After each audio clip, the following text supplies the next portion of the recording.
चलाता हूँ, फिर बाद तू चलाना, फिर अगला फिर मैं चलाऊंगा, फिर तू चलाना, ऐसे चल रहा है। और एन टाइम्स तक दोनों से टारगेट हिट नहीं हुआ, और एन प्लस वनवा टारगेट जो है वो ए से हिट हो गया। अब बी से जब भी हिट होगा वो एन प्लस वन के बाद ही होगा। श्योर है? तो हमने क्या किया, हमने ए से टारगेट नहीं हिट हुआ, बी से टारगेट नहीं हिट हुआ। ये बात मेरे को जहां तक ख्याल है आपको समझ में आई होगी। ए से टारगेट हिट नहीं हुआ, बी से भी टारगेट हिट नहीं हुआ। फिर दोबारा से चांस दिया, ए से टारगेट हिट नहीं हुआ था, बी से टारगेट हिट नहीं हुआ, ए से फिर टारगेट हिट नहीं हुआ, बी से फिर टारगेट हिट नहीं हुआ। माने एक तरह से दोनों से दूसरी बार भी टारगेट हिट नहीं हुआ। अब हमने दोबारा चांस दिया, ए से और बी से दोनों से तीसरी बार भी टारगेट हिट नहीं हुआ, एंड सो ऑन। और ये चलता रहा कब तक? एन टर्म्स तक। फिर ए से टारगेट हिट हो गया परंतु बी से टारगेट हिट नहीं हुआ। ये कितने टाइम्स तक चला? एन टाइम्स तक। ये एन टाइम्स तक चला, और ए से हिट हो गया और बी से नहीं हुआ, ऐसा। तो हम कह सकते हैं कि जब एन प्लस वनवा शॉट लग रहा था, ठीक है ना, तब दोनों को चांस दिए गए थे एन प्लस वन के। लो भाई, एन प्लस वनवा चांस दे रहा तुम्हारा भी, ए का भी और बी का भी, लेकिन ए से हिट हो गया और बी से नहीं हुआ। अच्छा, अगर ऐसा है, लेकिन ये एन भी आसान नहीं है, इनफाइनाइट टाइम्स तक चलता रहा। कितनी दूर तक कह सकते हो उतनी दूर तक सोचा गया, हमें थोड़ी ना पता था कहां तक जाके रुकेगा। फिलहाल ये आप में से कई लोगों को एक इनफाइनाइट जीपी की फील दे रहा होगा, दे रहा है सर। और अगर ऐसा है तो आपको ये भी पता होगा कि हम इसे सिग्मा में लिख सकते हैं, एन इज इक्वल टू में जीरो से लेकर के और इनफाइनाइट तक। ऑब्वियस सी बात है, जीरो मतलब हमने जब चांस ही नहीं दिया से लेकर के लास्ट तक चांस दिया, ठीक है ना, P A bar into PV bar की सीरीज थी पूरी, पावर एन, और फिर पी ए इंटू में पीबी बार, इसके बाद में पूरे के बाद ये आ गया मल्टीप्लाई में। अगर ऐसा है तो जैसे ही मैं एन की जगह जीरो पुट करूंगा तो ये अपने आप एक सीरीज बनाएगा, और वो सीरीज कैसे होगी, वो अपने आप में ऐसे खुलेगी, वन प्लस पी ए बार, भाई पहली बार में तो वन ही आएगा ना सिग्मा के नाम पे, फिर पीबी बार, और फिर ऐसे ही पूरे का स्क्वायर, फिर पूरे का cube, and so on up to infinite तक, और मल्टीप्लाई में P A into PB bar, ऐसे तो कहेंगे हम लोग। अगर ऐसा कह रहे हैं तो हमको पता होना चाहिए इसका फर्स्ट टर्म वन अपॉन कितना, फार्मूला क्या था, A upon one minus r, तो one upon one minus r, r का मतलब P A bar into PB bar, ऐसा, multiplied by P A into PB bar, ऐसा कह सकते हैं। अच्छा, वन की जगह वन, वन की जगह वन, पी ए बार का मतलब 2/5 multiplied by 2/7 multiplied by P ए का मतलब ए से टारगेट हिट हो गया था, उसके चांसेस कितने हैं साहब, 3/5 चांस है, मल्टीप्लाई में पीबी बार माने बी से N plus one target hit नहीं हुआ साहब, दैट इज 2/7। अच्छा, ऊपर की तरफ यहां आप देख सकते हैं ये बन गया 6/35, मल्टीप्लाई में अगर आपने इसका एलसीएम लिया तो ये बन जाएगा 35, तो ये नीचे हो जाएगा 35 माइनस 4, और यहाँ 35 काट दीजिए, तो आंसर इज 6/31, माने A option is the right option. तो अगर आप ध्यान से देखेंगे तो ए ऑप्शन अपने आप में सही ऑप्शन है। एन प्लस वनवा टारगेट, एन प्लस वनवा चांस उनसे हिट ए से हुआ पर बी से नहीं हुआ, और तब तक हमने बहुत सारे शॉट भी लगा लिए और इसको इनफाइनाइट लेंथ तक खींच के लेके, ताकि जितनी दूर तक इसके बारे में कैलकुलेशन की जा सकती है उतना प्रिसाइसनेस की तरफ भागा जाए। तो मुझे ऐसा लगता है कि अब आप में से कई लोग जो हैं ये बात समझे होंगे कि हमने एन टेंस टू इनफाइनाइट क्यों लिया, ताकि मैक्स टू मैक्स जितने चांस पॉसिबल है एक से लेकर के और लास्ट तक जितने भी चांसेस पॉसिबल है सबके बारे में बात करें लास्ट तक। तो मेरे को लगता है कि आप में से कई लोगों को ये वाला क्वेश्चन पकड़ में भी आया होगा। ये पुराना पीवाईक्यू का क्वेश्चन है, हालांकि इस पर टैगिंग नहीं करी हमने, लेकिन एक तरह से पुराने समय में आया हुआ क्वेश्चन है, तो अपने को पता होना चाहिए क्वेश्चन कितना कन्विंसिंग है, बहुत अलग लेवल का क्वेश्चन है। ठीक है, फिलहाल अब चलते हैं हम लोग अगले क्वेश्चन की ओर। राइट, चलिए सब नेक्स्ट क्वेश्चन हमको किस और लेके चलता है, अगला क्वेश्चन। अगला क्वेश्चन हम लोगों से कह रहा है an urn containing 7 white and 9 black balls, के बॉल्स को निकाला गया है और laid aside without noticing their colour. 7 सफेद और 9 काली गेंदें हैं, उम्मीद है ये बात भी पकड़ में आ रही है। अच्छा, और उनमें से कुछ के बॉल्स को निकाल लिया गया और बिना नोटिस किए हुए जो बॉल है उनको साइड में रख दिया गया, अब आगे बोल रहा है now one more ball is drawn then the probability that it is a white ball. अच्छा, अच्छा, जिसके अंदर हम क्या करते हैं ना, पूरी इवेंट के दो टुकड़े कर लेते हैं, ठीक है ना। EI अपन ऐसी इवेंट को डिनोट कर लेते हैं ना, EI इज गुड में इट्स अ इवेंट, ठीक है। ऐसी इवेंट जिसके अंदर हम लोग जो पहली के बॉल जो है, जो पहली के बॉल जो निकाली है उसमें से आई बॉल व्हाइट आई है, इसको मान लेते हैं, ठीक है ना। Out of K balls I balls are white, हमने ऐसा मान लिया कि भाई हमारे पास इतनी बॉल्स तो व्हाइट आ गई। अच्छा, अगर इतनी बॉल्स व्हाइट आ गई और तो साथ में एक और इवेंट भी लेते हैं, ए भी एक इवेंट लेते हैं, राइट है, दैट के plus 1th ball is white ball. हम ये मान लेते हैं कि जो के प्लस 1वीं बॉल है ना वो व्हाइट बॉल आ रही है। अच्छा, अब क्वेश्चन क्या है, हम लोगों को सिलेक्ट करना है कि हमारे पास में जो 7 गेंदे हैं, ठीक है ना, जो नंबर ऑफ व्हाइट बॉल्स है ना वो 7, मतलब 7 व्हाइट बॉल्स है, और के माइनस आई मतलब जो हमारे पास में जो व्हाइट बॉल्स है ना वो टोटल आ गई है, आई बॉल्स जो है वो उनमें से निकाल ली गई थी व्हाइट बॉल्स में से, और के माइनस आई जो थी ना वो ब्लैक बॉल्स थी, ठीक है ना।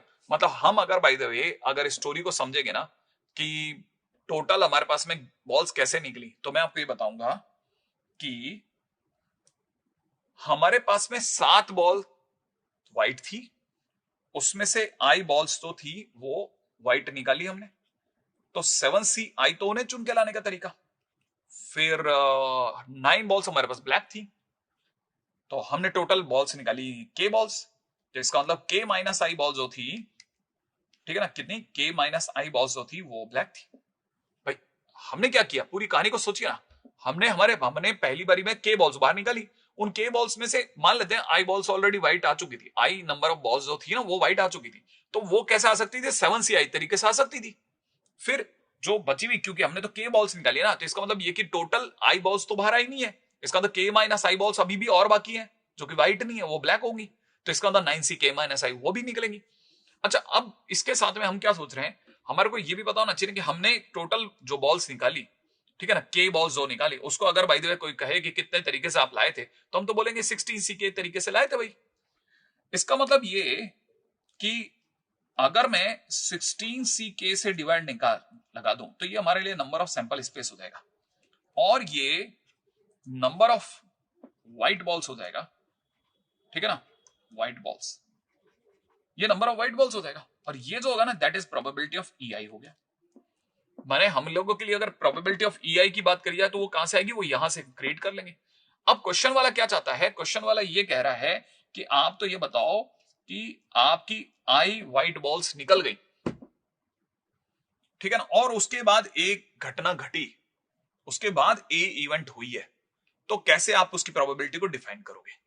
तो हम उसको ये जवाब दे रहे हैं कि देखिए साहब, हमारे पास में टोटल आई बॉल्स तो व्हाइट आ गई थी, ठीक है ना।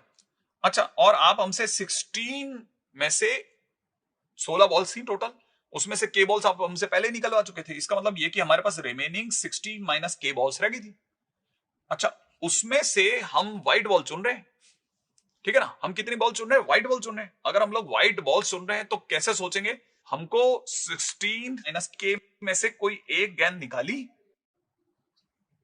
16 माइनस के, 16 माइनस के, क्योंकि के बॉल्स तो निकल चुकी है ना, तो 16 माइनस के बॉल ही बच गई, तो उसमें से हमने एक गेंद निकाली है और वो व्हाइट निकलनी चाहिए, यही तो हमारी खेल है, ठीक है ना। तो हमारे पास में ये तो हो गया नंबर ऑफ सैंपल स्पेस के, हमने 16 माइनस के में से एक बॉल निकाली।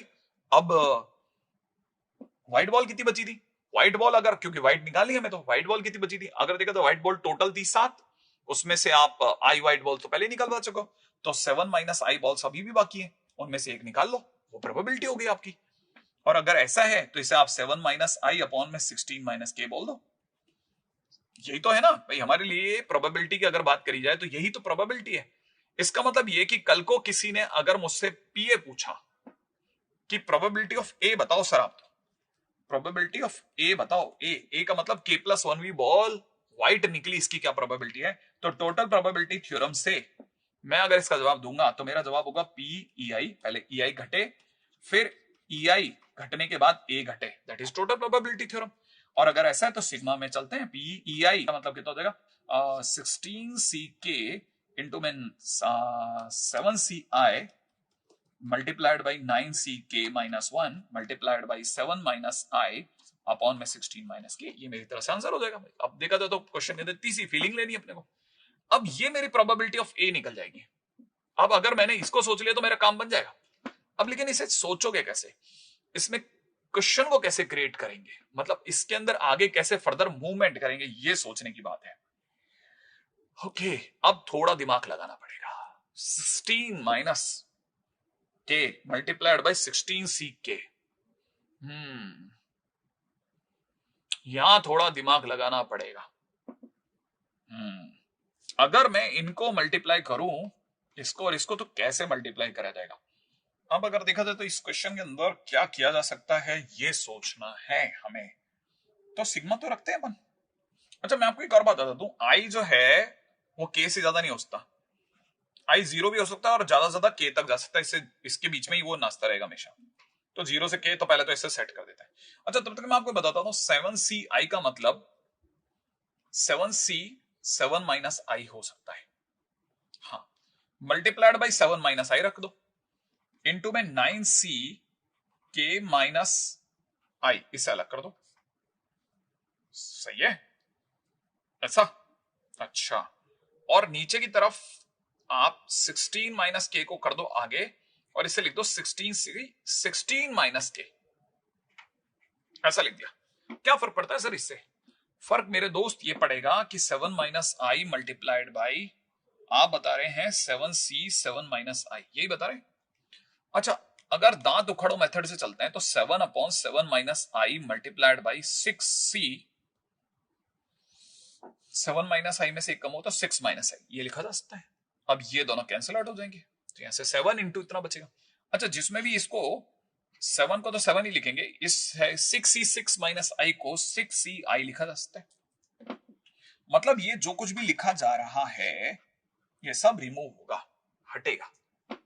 इधर आपके पास में बचेगा 9c k माइनस आई, मल्टीप्लाई में बचेगा 7 भैया आ जाएंगे बाहर, है ना भाई, 7 आ जाएगा टोटली आउट, और बचेगा 6ci अपॉन में नीचे क्या बचेगा।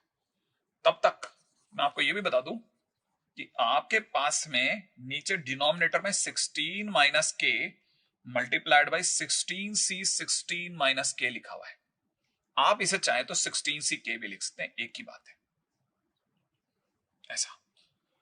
अच्छा, मैं तो कहता हूं वो भी छोड़िए, आप 16c 16 माइनस के ही पढ़ा रहने दीजिए, और अगर आपने इसके दांत उखाड़े तो 16 अपॉन 16 माइनस के आ जाएगा बाहर, और पीछे की तरफ बचेगा 16 की जगह 15, और यहां हो जाएगा 15 माइनस के।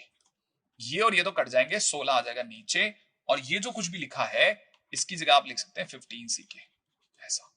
तो आप नीचे तो 16 लिख लें और अपॉन में नीचे लिख दीजिएगा 15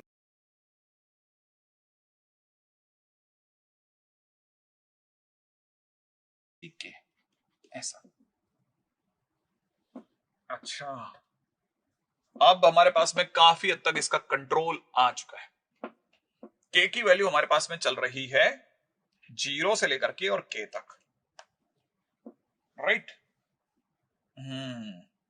अच्छा, अब एक और बात, ये ऐसा है जैसे 15 में से के बॉल्स निकली हो और उनमें से 6 बॉल्स तो व्हाइट निकली हैं, 6 में से आई बॉल्स तो व्हाइट बॉल निकली हैं, और 9 में से के माइनस आई बॉल्स निकली हैं। बिल्कुल वैसा ही है। तो अगर आप इसे सॉल्व करेंगे तो ये सब कुछ कट पिट करके 1 की तरफ ट्रेंड करता दिख रहा है। कैसे? देखो, आई की वैल्यू जो है यहां नीचे डिनोमिनेटर में, सॉरी लोअर लिमिट में 0 और अपर लिमिट में के तक गई है। अगर आप थोड़ी सी देर के लिए, मैं आपको इसको दिखाना चाहता हूं कि आप इसको जरा समझिएगा कि ये क्या लिखा जा रहा है। अगर मैं आपके सामने आई की जगह 0 भरता हूं तो ये हो जाएगा 9ck इंटू में 16c 0 दैट इज 1 अपॉन में नीचे हो जाएगा 15ck प्लस, अगली बार जैसे ही मैं आई की जगह 1 भरूंगा तो ये हो जाएगा 9ck माइनस 1 इंटू में 6c1 अपॉन में नीचे हो जाएगा 15ck, उतना ही रहेगा। ऐसे ही अगर आप इन्हें ऐसा करा तो ये आपको पता चलेगा 15ck तो हर बार सब में ही आएगा, तो 15ck को आप कर दो बाहर। अब आप अंदर की तरफ वैल्यूज को समझो। पहली बारी में आपके पास में आ रहा है 9ck, अगली बार में आपके पास में आ रहा है 9ck 6c1, ठीक है ना। उसके बाद में अगली बार आएगा 9ck माइनस 1, है ना। अगली बार आएगा 9ck माइनस 2 6c2, अगली बार आ जाएगा 9ck माइनस 3 इंटू में 6c3 एंड सो ऑन चलता रहेगा। ये कब तक? जब तक कि k की वैल्यू 0 नहीं हो जाती। लास्ट वाली k की वैल्यू अब यहाँ 6ck आ जाएगा, मतलब लास्ट में अगर 6ck आ जाएगा तो बाकी सब तो 0 हो गया। अच्छा,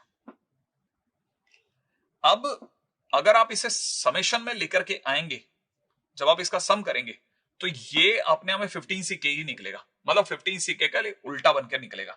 तो अगर आप इसे जोड़ेंगे तो जिसमें आपने अगर ऐसा किया, ठीक है ना, तो ये अपने आप में एक जीपी सीरीज बन रही है। अगर आप ध्यान से देखेंगे तो ये जीपी सीरीज की तरफ आपको लेकर के जा रहा है,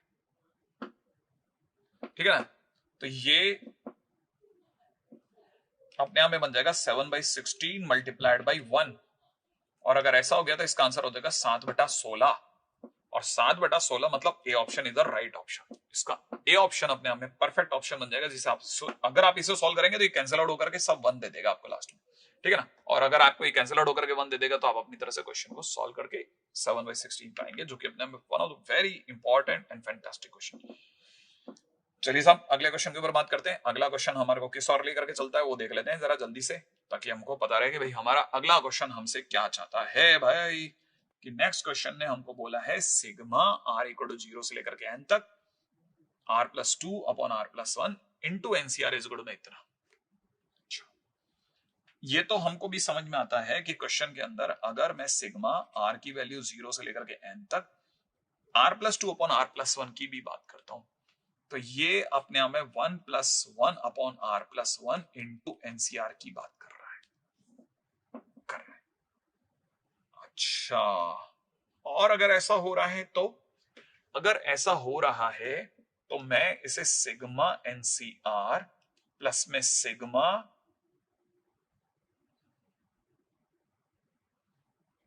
इसे अभी एक बार के लिए आपके लिए 1/r+1 लिख देता हूं इंटू में एनसीआर लिख देता हूं, जिसमें कोई बुरा मानने की बात ही नहीं। लेकिन अगर आप बोले तो मैं सिग्मा एनसीआर को थोड़ी सी देर के लिए सीन से बाहर रखता हूं। इस सिग्मा को हम n+1 अपॉन r+1 लिख लेते हैं और 1/n+1 ले लेते हैं बाहर इंटू में एनसीआर, ऐसा लिख लेते हैं। अगर आप ध्यान से देखें n और r के बाद अगर मैं आगे अंदर चलता तो n-1 r-1 करके 2 दांत आते, लेकिन पहले चलता तो n+1 r+1 करके 2 दांत आते। मैंने मल्टीप्लाई में दोनों को अटैच कर दिया, मैंने दांत जोड़ो स्कीम पे चला गया।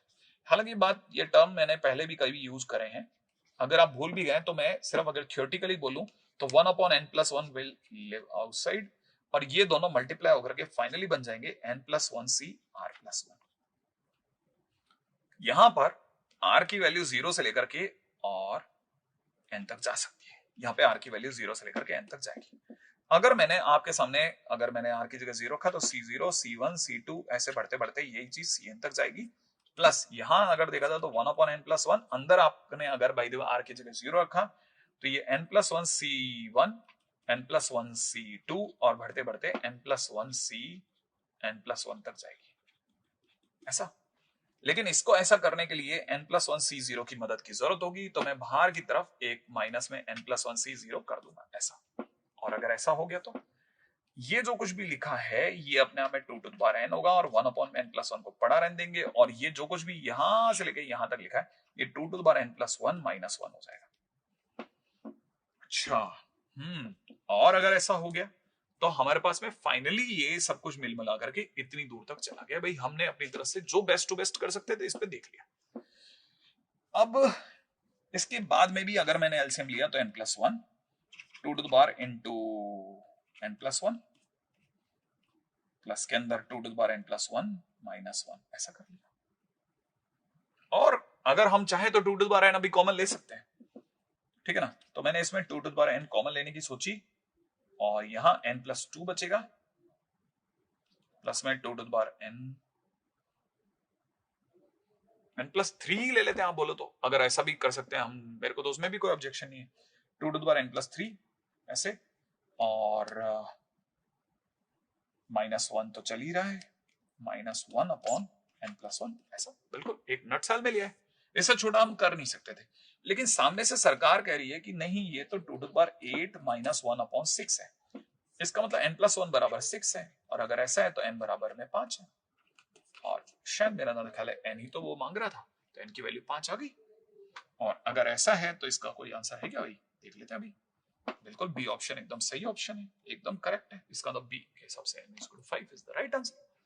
क्वेश्चन ये वाला भी अगर देखा जाए तो नॉट दैट बैड वाली सिचुएशन में खड़ा था।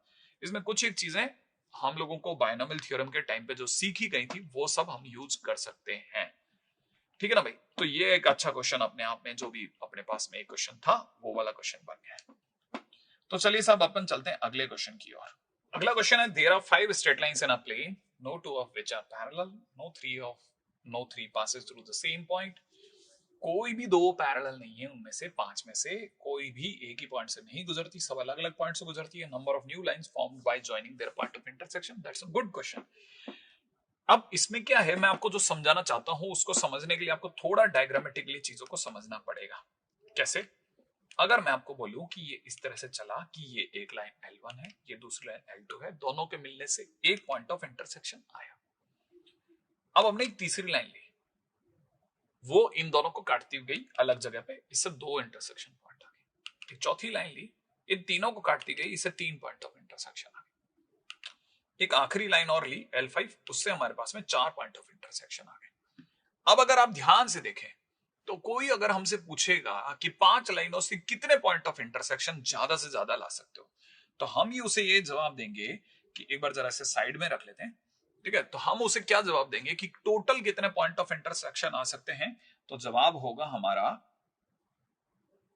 Number of point of intersection is equal to 5C2। 5 में से जितनी बार आप दो लाइनें ला दोगे उतने पॉइंट ऑफ इंटरसेक्शन आ जाएंगे, और क्या। अच्छा, अगर ऐसा है तो हमारे पास में 10 पॉइंट ऑफ इंटरसेक्शन आ सकते हैं, ज्यादा से ज्यादा मिला मुलू करके, जो कि आप वैसे गिन भी सकते हैं। आप में से कोई भी देख सकता है कि सर ये टोटल कर देगा 4 3 7 3 10 है। हाँ सर, ऐसे ही देख लेते अपन तो। अच्छा, अब अपन एक और चीज पे भी ऑब्जर्वेशन आपकी मैं रोकना चाहूंगा, और वो क्या चीज है, वो ये कि अगर बाय द वे अगर आप इसमें देखेंगे ना तो यहां पर 4 पॉइंट्स है, 4 पॉइंट ऑफ इंटरसेक्शन जो है वो हर लाइन पर आ रहे हैं। जैसे आप L1 की बात करें, L1 को डार्क कर रहा हूं, है ना, उसे आप ध्यान से देखिए उस पे कितने पॉइंट ऑफ इंटरसेक्शन, तो आपको 4 है। L2 L3 पे कितने, 4 है। आप किसी पे भी चले जाओ, सब पे 4 4 4 4 दिखेंगे आपको। तो इसका मतलब ये कि 4 पॉइंट ऑफ इंटरसेक्शन तो हर लाइन पे आ रहा है, राइट है भाई। तो इसका मतलब ये कि अगर हम इन 10 पॉइंट्स में से किसी भी दो को चुनेंगे तो इसका मतलब हमारे पास में 10C2 लाइंस बन सकती हैं। From these 10 points number of lines can be formed is equal to 10C2। भाई 10 में से अगर मैं दो चुनता हूं तो मेरे पास में 10C2 लाइंस बन सकती है। अच्छा, इनमें से जो 10C2 लाइनें बनेंगी ना, उनमें से 10 के 10 पॉइंट हमारे पास में सारे के सारे रैंडम नहीं है, उनमें से कहीं पे भी हम अगर खड़े हो जाएंगे तो 4 पॉइंट तो हमेशा एक लाइन में मिलेंगे, ठीक है ना। तो आउट ऑफ दीज 10 पॉइंट्स, ठीक है ना, यहां पे लिख भी लेते हैं, out of these 10 points 4 always lie in a line। ये हमेशा एक ही लाइन में आएंगे। 10 में से 4 तो आप कभी भी चले जाओ, किसी भी जगह खड़े हो जाओ, 10 में से 4 तो हमेशा एक ही लाइन में आएंगे। अगर 10 में से 4 एक ही लाइन में आएंगे तो इसका मतलब ये कि इंप्लाइज जो हर किसी लाइन की बात करी जाए, हर किसी ओल्ड लाइन की बात करी जाए, तो 4C2 टाइम्स तो रिपीटेशन होगा ही होगा। माने 4C2 जो होगा वो तो हमारा एक लाइन पर सीधे आने वाला पॉइंट है। इंप्लाइज 4C2 टाइम्स, ठीक है, 4C2 टाइम्स एवरी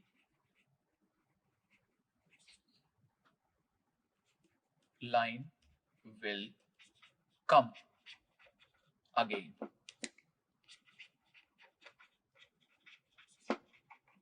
ठीक है, और क्योंकि टोटल 5 लाइन है तो 5 बार 4c2 मल्टीप्लाई होकर के आएगा, ठीक है ना। इसका मतलब ये कि ऐसे केसेस जो होंगे, ठीक है, दैट इज 5 टाइम्स में 4c2 होंगे, और अगर 5 टाइम्स में 4c2 होंगे तो इसका मतलब ये कि न्यू लाइंस फॉर्म्ड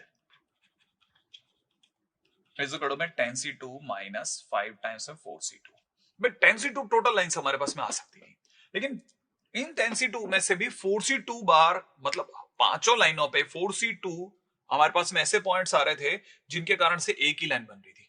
भाई ये चार में से, ये जैसे सपोज करो ये चार है, इन चार में से कोई भी दो को मिलाओगे तो एक लाइन एक्स्ट्रा फॉर्म हो रही है हमारे पास में, वो तो ऑलरेडी हमारे पास ऑलरेडी ये लाइन में पड़ी है, इसका मतलब ये तो लाइन में ही थे। इसका मतलब ये कि तो पुरानी लाइनें थी, मतलब 10c2 के अंदर आ ही नहीं रहे थे, 10c2 में रिपीटेशन हो रहा था इनका। इसी तरह से अगर मैं इसकी बात करता हूं, इन दो की बात करता हूं, तो ये भी रिपीट हो रहे थे, तो इसका मतलब ऐसे 4c2 एक ही लाइन पर पॉइंट बन रहे थे, 4c2 केसेस ऐसे बन रहे थे जो कि एक लाइन पे ऑलरेडी थे।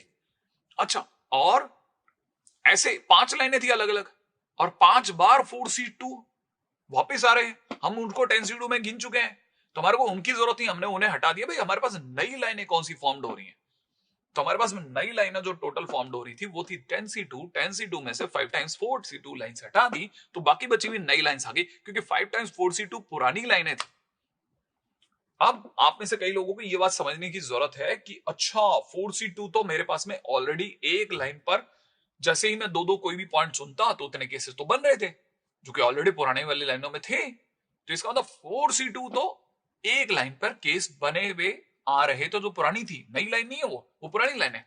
अच्छा, और ऐसे 5 बार हुआ है क्योंकि 5 लाइन है मेरे पास में, तो 5 टाइम्स 4c2 वो पॉइंट्स हैं जो ऑलरेडी हमारे पास में पड़े हैं, हमारे पास ऑलरेडी वो लाइनें हैं, माने वो नई लाइनों में नहीं गिनी जाएंगी। तो नई लाइनें कौन सी फॉर्म्ड हुई, तो नई लाइनें फॉर्म्ड हुई 10c2 minus 5 times 4c2। Okay, अगर आप इसे गिनेंगे तो 10c2 गिन लेते हैं साहब, 10c2 माने 10 इंटू 9 डिवाइड बाई 1 इंटू 2 बोले तो 45, ये तो 45 हो गए, माइनस में 5 इंटू में 4c2 माने 6, माने मैंने इसको 30 मिला करके आंसर हो गया 15, तो इसका तो 15 इज द आंसर, मतलब 15 हमारे पास में ऐसे केसेस बन सकते हैं जब ऐसा होगा। तो चलिए साहब, अगर ऐसा हो रहा है तो बहुत बढ़िया बात है, और हमको चलना चाहिए अब अपने अगले क्वेश्चन की ओर, जो कि है आयोटा का क्वेश्चन है, इसका मतलब कॉम्प्लेक्स नंबर का क्वेश्चन है। क्वेश्चन कह रहा है एबीसी अपने आप में 3 पॉइंट है जो कि वर्टेक्स ऑफ ट्रायंगल है, पी अपने आप में एक पॉइंट है on its and circle, then AP square BP square CP square क्या होगा। Okay, well well and good. 2/√3 तो इसकी लेंथ है, माना उतने डिस्टेंस पे ओरिजिन से, और e to the power iota pi by 2 बता रहा है कि ये cos pi by 2 plus iota sine pi by 2 है, तो दैट इज नथिंग बट वो यहाँ पे मिलेगा, ये वाला पॉइंट ए, है ना। अच्छा, बी की अगर हम लोग बात करते हैं तो that is minus pi by 6, that is somewhere यहाँ पे नीचे जाकर के 30 डिग्री पे मिल जाएगा, ठीक है ना। और डिस्टेंस दोनों की जितनी दूरी पे ये है 2/√3 उतनी ही डिस्टेंस पे ये भी होगा, ठीक है। तो ये वाला 30 डिग्री और मिला लो तो ये 90 और 30 120 डिग्री पे हो गया टोटल इनके बीच का। और ये अगर माइनस का 5 पाई बाय 6, मतलब यहां से पीछे से माइनस का 5 पाई बटा 6, मतलब 300 डिग्री और चला गया, माने पीछे से 30 डिग्री, ये 30 डिग्री और इसका कम कर दो, 2/√3 डिस्टेंस ये भी है। और अगर ऐसा है तो हमको पता चल गया कि ये वाला जो गैप है 30 कम करने पर 180 में से 60 कम किया 120, माने 120 डिग्री पे ये भी है, और ये भी 120 हो गया, ठीक है ना। अरे वेरी गुड, अगर देखा जाए तो ये हमारे पास पॉइंट बन गया, ये वाला बी पॉइंट है, ठीक है ना। ये मैं आपको बता दूं, ये एंगल इज माइनस 5/6, ये वाला एंगल, और उतना ही पीछे जाते हैं तो माइनस का 5/6, ये वाला point is B, this point is C, और सबका जो दूरी है ना ओरिजिन से 2/√3, माने ओरिजिन से बराबर दूरी पर है, और एबीसी पॉइंट भी मिल गया, तो अपने को पता चल गया ABC triangle is equilateral triangle. सबसे पहले तो ये पता चल गया कि एबीसी अपने आप में एक इक्विलेटरल ट्राइंगल है। अब मैं इसकी सफाई कर देता हूँ इक्विलेटरल ट्राइंगल की, है ना। और अगर ऐसा है तो अपन तो इक्विलेटरल ट्राइंगल ले लेते हैं भाई, ये पॉइंट ये पॉइंट ये पॉइंट मिला करके एबीसी ये वाला पॉइंट ले लिया, ऐसा, this is A, this is B, this is C, ABC point ले लिया। अब करना क्या है वो समझे, 2/√3 तो इसकी डिस्टेंस है ओरिजिन से। अच्छा, इस पर सडनली कोई पॉइंट पी एक्सेप्ट करा है इसने, है है ना, point on it's in circle. अब इन सर्कल को ले आते हैं बीच में, इन सर्कल इसको टच करता हुआ जाएगा ऑब्वियसली ऐसा, उस पर कोई भी एक पॉइंट होगा पी, वो कहीं पे भी ड्रॉप हो सकता है, अगर आप चाहें तो आप उसे यहाँ कहीं ले लेते हैं P point, let's say we call it P. अब क्वेश्चन वाला कह रहा है AP square BP square CP square ये सब क्या होगा, कैसे होगा, इसके बारे में अगला बात करना चाह रहे हैं। तो मेरा दादा क्या इक्विलेटरल ट्रायंगल की कहानी अपने को समझ में आ गई, अपने को ट्रायंगल की कहानी समझ में आ रही है। अब अपन अपने पास चॉइस क्या क्या है वो समझाने की कोशिश करते हैं, ठीक है ना भाई। अच्छा, ये हमारे को पता चल गया कि अगर हम बाहर से मिलाते हैं तो ये एक सर्कल पे आएंगे, इसमें भी कोई डाउट नहीं है, ठीक है ना, ये सारे के सारे एक ही सर्कल पे आएंगे, ठीक है ना। और मैं ऐसा कह सकता हूं कि ये जो सर्कल होगा, दिस सर्कल, इसकी रेडियस 2/√3 है, और ये ओरिजिन को सेंटर लेकर के बना हुआ है, तो मॉड जेड कह सकते हैं, ठीक है ना। और ए को अपन z1 बोल देते हैं, दैट इज 2/√3 e की पावर आइटा π/2। z2 हम लोग b को बोल देते हैं 2/√3 e to the power iota minus का π/6, और z3 ले लेते हैं 2/√3 e to the power iota minus का 5/6। चलो भाई ये भी काम खत्म हो गया। अब क्या करा जाए, हमारे पास में ये तो बात पक्की हो गई कि हमारे पास में ऐसा है। अच्छा, अब इक्विलेटरल ट्रायंगल है, इसका मतलब ये कि मैं ये भी कह सकता हूं कि सेंट्रॉइड इक्वल टू में सर्कम सेंटर होगा, और अगर सेंट्रॉइड इक्वल टू में सर्कम सेंटर हो गया तो सेंट्रॉइड तो ये वाला पॉइंट ही हो गया, मतलब ओरिजिन इधर सेंट्रॉइड वही सर्कम सेंटर भी हो गया। और अगर ऐसा है तो हमारे को ये भी पता होना चाहिए कि सेंट्रॉइड निकलता है z1 plus z2 plus z3 से, और ये 0 आ गया। इसका मतलब क्यों, क्योंकि origin is the centroid, origin पे इसका सेंट्रॉइड आ रहा है। ये वाली बात भी क्लियर होगी कि z1 z2 z3 भी 0 हो गया। अच्छा, मतलब हमारे पास में जो इन्फॉर्मेशन गैदर होती है वो भी लिखता जा रहा हूं, ठीक है ना। सेकंड चीज मुझे यहां से समझ में आ गई कि z1 z2 z3 माने सेंट्रॉइड 0 है, इसका सीधा मतलब है कि फिर तो z1 बार z2 बार और z3 बार भी 0 होगा। ये बिल्कुल बेसिक सी बात है, अपने को सबको पता है कि अगर ये 0 होता है तो वो भी 0 हो गया ऑटोमेटिकली, मतलब हम कह सकते हैं ये भी 0 हो गया। अच्छा, अब इन रेडियस कहां से लाओगे सर, इन रेडियस क्या चीज है, इन रेडियस का मतलब ये वाला गैप, अपन इस पॉइंट को डी मान लेते हैं।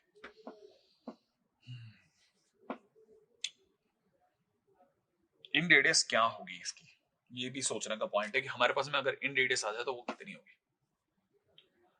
अब हमारे को ये भी पता है कि ये जो लाइन है ना, ये टोटल लाइन, उसमें से ये 2/√3 है, ये वाला जो गैप है ये 2/√3, ऊपर का जो है वो 2/√3 है। अच्छा, तो नीचे का 1/√3 हुआ, आप ये कह सकते हो, क्यों, क्योंकि 2:1 का रेशियो होता है हमेशा। अच्छा, हाँ, तो तीसरी बात, इन रेडियस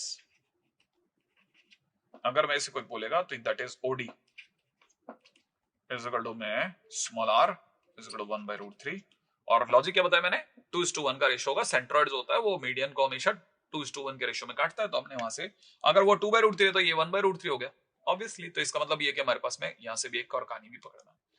अच्छा, अब एपी स्क्वायर क्या चीज है, फोर्थ पॉइंट पे बात करते हैं। एपी का स्क्वायर क्या है, ए की पी से दूरी।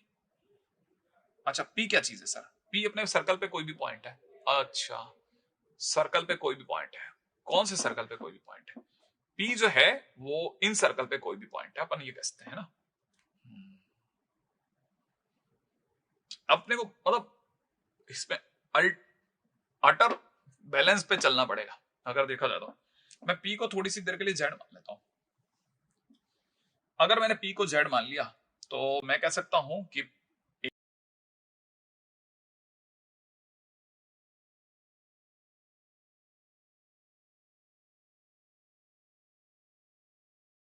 मैंने ये डिस्टेंस, मैं इसको थोड़ा कलरफुली दिखा देता हूं ब्लू कलर से, ये डिस्टेंस दिस इज एपी, तो जेड की z1 से दूरी, क्योंकि a तो z1 है, b अपना z2 है और c अपना z3 है, तो z की z1 से दूरी z माइनस z1 इसका स्क्वायर चाहिए।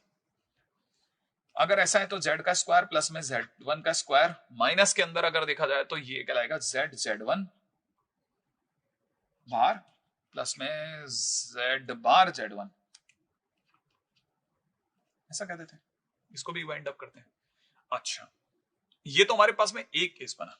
अगर हम लोग बीपी का स्क्वायर, अगर हम लोग इसे बीपी स्क्वायर भी बोलते हैं, तो बीपी का square is equal to modulus में z माइनस z2 का square, that is mod Z का स्क्वायर प्लस में कितना मॉड जेड टू का स्क्वायर माइनस में Z z two bar plus में Z bar z two. Same way पे मैं सीपी स्क्वायर को भी बोल सकता हूँ मॉडुलस में जेड माइनस में जेड थ्री का square is equal to mod Z का स्क्वायर प्लस में मॉड में जेड थ्री का स्क्वायर माइनस में Z Z three bar plus में जेड बार जेड थ्री। अब अगर बाय द वे आपने मुझसे इन सबको ऐड करवाया तो ऐड कराने के बाद में अपने को पता है कि आपने जैसे ही मुझसे लिखवाया एपी का स्क्वायर प्लस में बीपी का स्क्वायर प्लस में सीपी का स्क्वायर, अगर आपने ये लिखवाया तो मैं जैसे जोड़ूंगा तो 3 मॉड जेड का स्क्वायर, ये तो ये हो गया, प्लस में यहां से आ जाएगा z1 mod z1 square mod में z2 का स्क्वायर प्लस में मॉड में z3 का स्क्वायर। ठीक है, माइनस के अंदर अगर देखा जाए तो z1 बार प्लस में z बार z1 प्लस में z2 बार प्लस में z बार z2 प्लस के अंदर यहां जाएगा z3 बार प्लस में z बार z3 ऐसा। अच्छा, अब ये पॉइंट भी बड़ा इंपॉर्टेंट है कि हम इसे फर्दर कैसे अगर बाय द वे लेकर के जाना चाहते हो तो फर्दर कैसे लेके जाएंगे। तो देखिए साहब, अगर बाय द वे मैं सिर्फ z बार पे मार्क करता हूँ, z बार ये रहा और z बार ये रहा, तो z बार अगर मैंने कॉमन ले लिया तो अंदर z1 plus z2 plus z3 बचेगा, और अगर मैंने z कॉमन ले लिया तो z वाले 3 पंछी हैं, उन्हें कॉमन लेने पर मुझे दिखेगा z1 बार z2 बार z3 बार, है ना।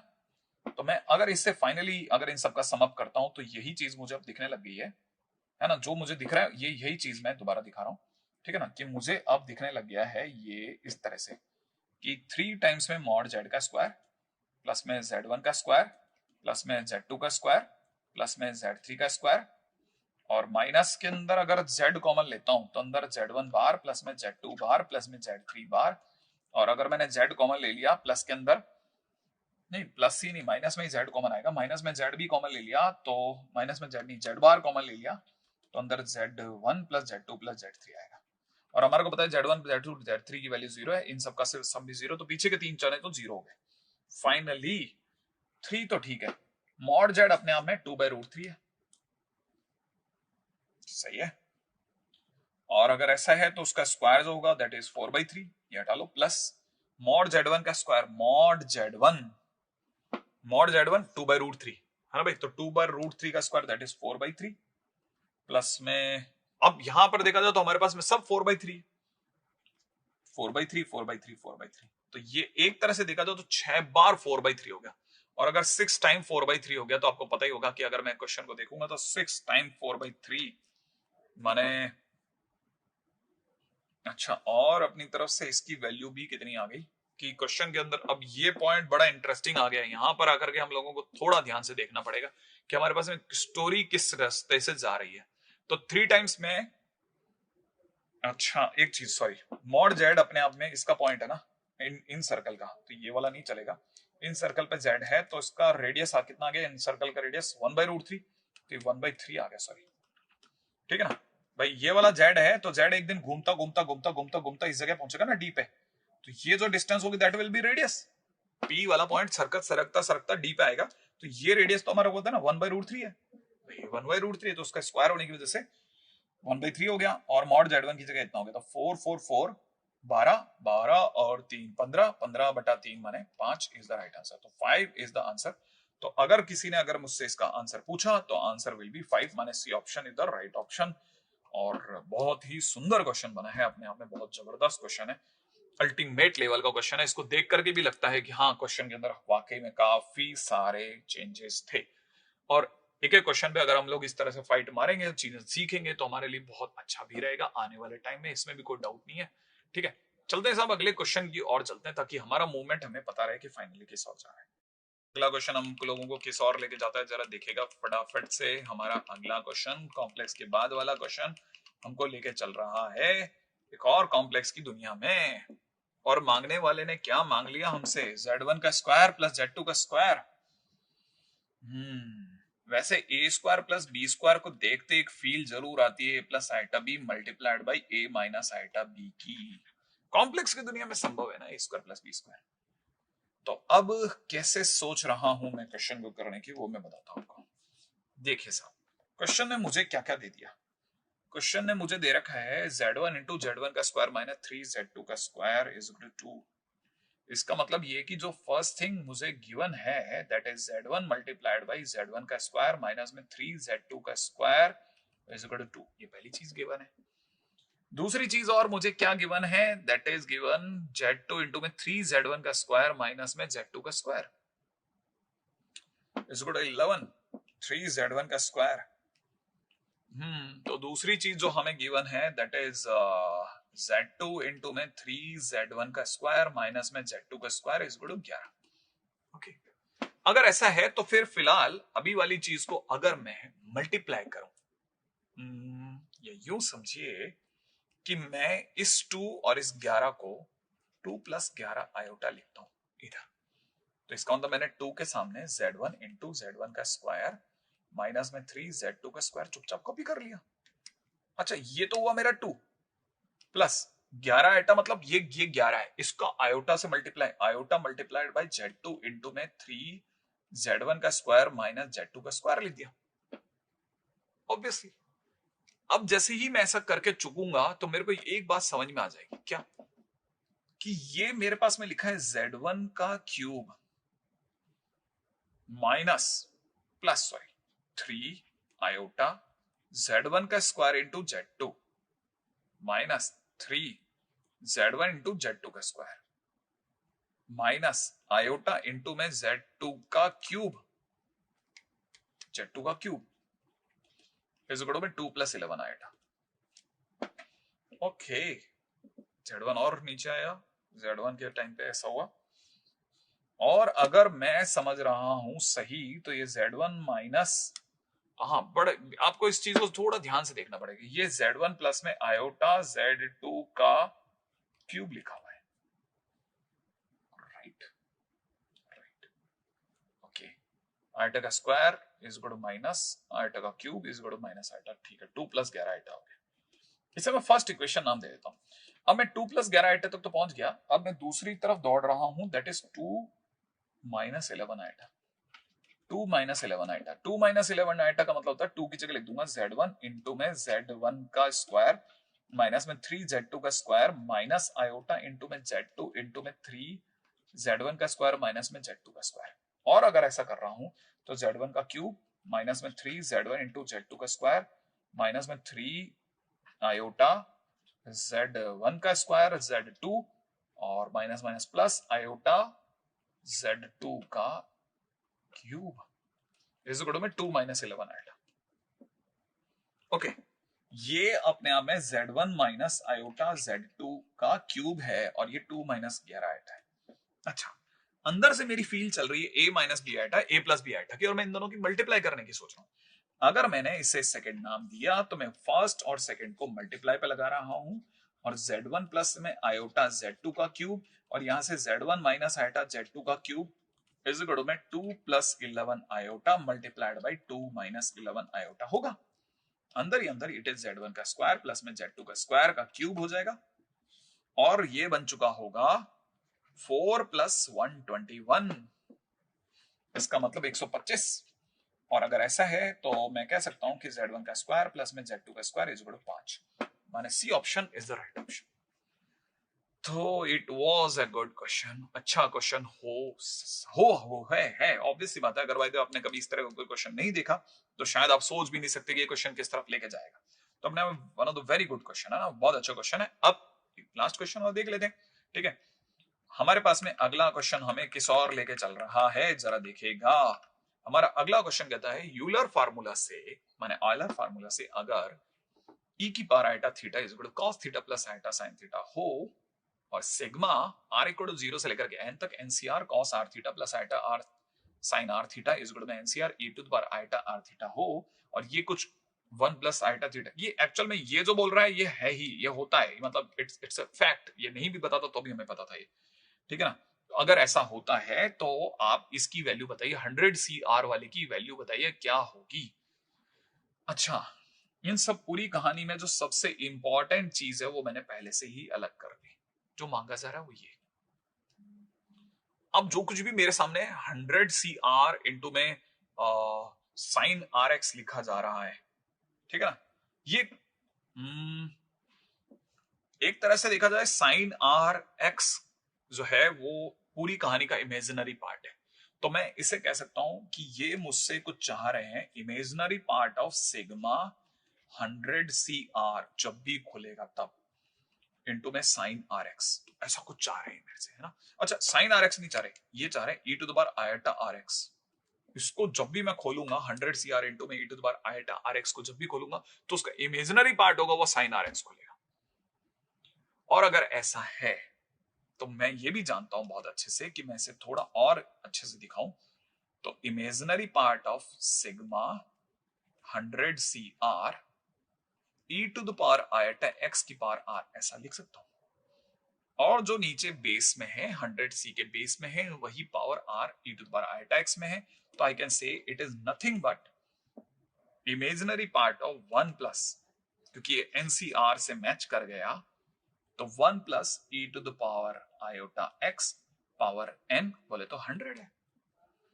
अच्छा, हाँ हाँ हाँ सॉरी, ये तो बिल्कुल मैच कर गया, मर गया।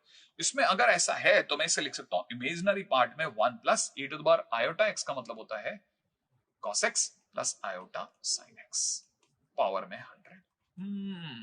और अगर ये ऐसा है तो मैं इसे लिख सकता हूं 1 प्लस cos x माने 2 cos square x by 2 plus में आयोटा इंटू में 2 cos x by 2 into sin x by 2 की पावर 100। इसमें से 2 टू द पावर मतलब 2 cos x बाई 2 तो कॉमन ले रहा हूं, तो 2 की पावर 100 बन के बाहर आएगा और cos to the power 100 x by 2 बाहर आ जाएगा, और आपके पास में रह जाएगा इमेजिनरी पार्ट में imaginary part of cos x by 2 plus iota sin x by 2 power 100, ये रह जाएगा। अच्छा, अगर ये रह जाएगा तो 2 टू पावर 100 को पढ़ा रहने दीजिएगा, cos to the power 100 x by 2 को पढ़ा रहने देंगे, और ये e की पावर आयोटा x पावर 100 बन जाएगा। और आपको कुछ नहीं चाहिए, इसका इमेजिनरी पार्ट चाहिए, माने sin x चाहिए। और अगर ऐसा है तो जब आप इसे खोलेंगे तो आप 2 टू द पावर 100 इंटू में cos to the power 100 x by 2, और आप आयलर फार्मूला भी लगा चुके होंगे, और जैसे ही आपने फार्मूला लगाया ये cos 100x प्लस में आयोटा sin 100x का इमेजिनरी पार्ट हो चुका होगा, और इसका इमेजिनरी पार्ट साइन वाला पार्ट है। इसका मतलब आपका answer 2 to the power 100 cos power 100x by 2 into में sin 100x हो चुका होगा। और अगर ऐसा है तो कोई आंसर है हमारे पास में sin 100x बाई 2, सॉरी ये भी मैं आपको और क्लियर कर दूं कि sin 100 नहीं है, ये x बाई 2 चल रहा है, x बाई 2 चल रहा है, x बाई 2 चल रहा है, x बाई 2 तो कैंसिल हो गया 50x, है ना, तो 50x बन चुका होगा। तो इसका मतलब ये कि हम चलते हैं देख लेते हैं कोई पावर में 100 और sin 50x है क्या भाई। ओके, दोनों में डिफरेंस क्या है, हाँ ये वाला आंसर सही है, ठीक है ना, बिल्कुल बिल्कुल बिल्कुल, माने A option is the right option. तो देखो साहब, ये तो बढ़िया क्वेश्चन है, अपने आप में बहुत ही शानदार लेवल की शानदार श्रृंखलाएं हैं, अपने आप में बहुत अच्छे क्वेश्चंस में से एक है। तो हमको इस तरह से काफी कॉम्प्लेक्स नंबर का एक आइडिया भी हो जाता है और हमको पता चलता है ये तो बिल्कुल डिफरेंट लेवल पे लेकर के जा रहे हैं चीजों को, तो इस लेवल की बात हम लोगों को एडवांस में करनी है। आगे मिलेंगे और भी बहुत अच्छे अच्छे क्वेश्चंस के साथ में। आज के दिन का सेशन अपन यही समाप्त करते हैं और